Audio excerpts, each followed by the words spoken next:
Temba Gorimbo akamborohwa kutanga achafa kuUFC. Vazukuru vaMbuya Nyanda vakafara nekuti aimbotuka Wingy D. Saka azodzoka Temba achinyomba Passion Java Panganai by Birth. Muprofita wedu wenhema akamboita mbiri yekuita matangs achibira vanhu mari. Temba Gorimbo anyora iye achiti, kana vanoti muzita rababa apa ndivo futi vanoba Passion yacho kani, but one thing I admire is Passion Java ndiye munhu wega akapusisa ED nemamwe maZimbabweans achiti ane cash, but achiroja zvake kumapurazi eMaliland nekuhaya mota kumakaa hai ekuAmerica achiita mavideos 5 to 6 in different customs on different days.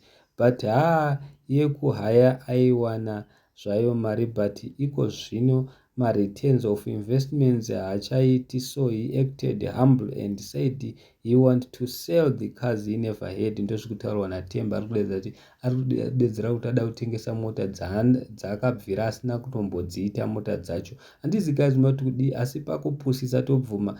Temba Passion Java Panganai by Birth akapusisa ED ZANU-PF team yevaRakashi.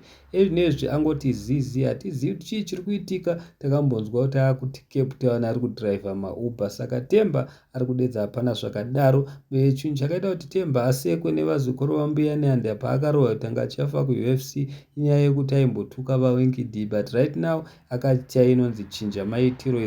Ari kumira navaWingy D. Akubvuma kuti Wingy D zvinhu zvaanoimba zvinhu zvinoitika munyika, zvinhu zvinoitika muZimbabwe, vanhu vari kutambura. So guys, handizivi kuti munodini nazvo, asi Panganai muprofita wedu wenhema asati apindura. Thank you so much. Don't forget to subscribe.